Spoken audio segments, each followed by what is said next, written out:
वजीर आला केसीआर ने कहा कि हुक्मरानी में इस्लाहात के तहत रियासत में 33 अजला कायम किए गए हैं। तेलंगाना में इस साल 3 करोड़ टन धान की काश्त की गई है।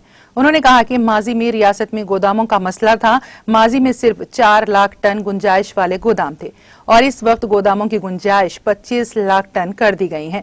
उन्होंने सवाल किया कि मुल्क में कहीं और इस तरह किसान फोरम तश्कील दिए गए हैं।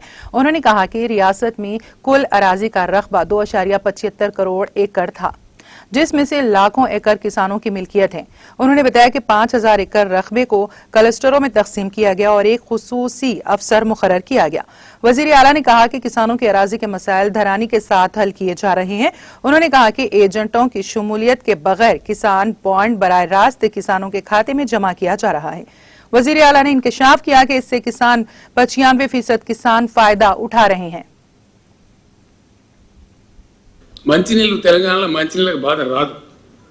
మిషన్ భగీరథ అది కూడా ఒక విప్లవం. ఎక్కడ లేదు భారతదేశంలో నరకుడు మత్తగా నరుకుతాడు.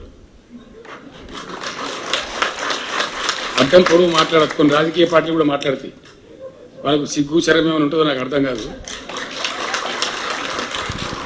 మాట్లాడటానికి ఏముంది, నేను చెప్పమంటే నేను 20 పద్యాలు చెప్పి మత్తగా చెప్తా కదా. కానీ పని కావాలి కదా. పని అయితే ప్రజల అనుభవంలోకి రావాలి కదా.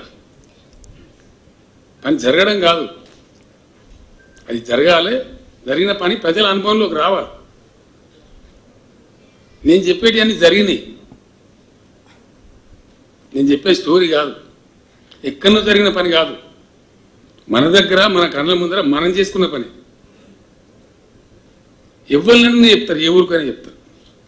చీఫ్ సెక్రటరీ గారికి నేను థ్యాంక్స్ చెప్పాను. ఎందుకు చెప్పినా, పేరుకు రైతు కానీ మన్ను కూడా లేదా, కూర్చుని మాట్లాడుకునే జాగ దిక్కులేదు. రైతు వేదిక కట్టాలి. ఇండియాలో కడతా మనకు అనవసరం, మనం కడదాము. రాష్ట్ర వ్యాప్తంగా మొత్తం రాష్ట్రం భూమి ఎంత, పంట వండేది ఎంత, అంతకుముందు ఎవ్వని తెలియదు. ఆ గాదం జగన్నాథం చీకట్ల బాణం కొడితే ఎటు తీస్తుందో ఎటు దాక్కుతుందో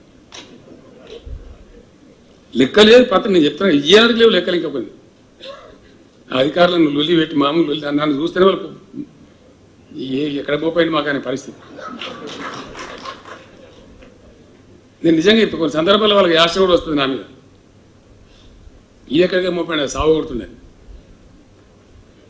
ఏది లేదు, అగాధం చేయను, అది లెక్క లేదు, పత్రం లేదు, అంత చీకట్లు అన్నీ జరుగుతాయి. ఆ కన్ఫ్యూజన్లో అన్ని తప్పుడు లెక్కలు, ఒక గ్రిప్పు లేదు, గవర్నమెంట్ పద్ధతి లేదు. చాలా ఘోరమైన పద్ధతి. మొత్తం భూమి ఎంత తెలంగాణ 2,75,00,000.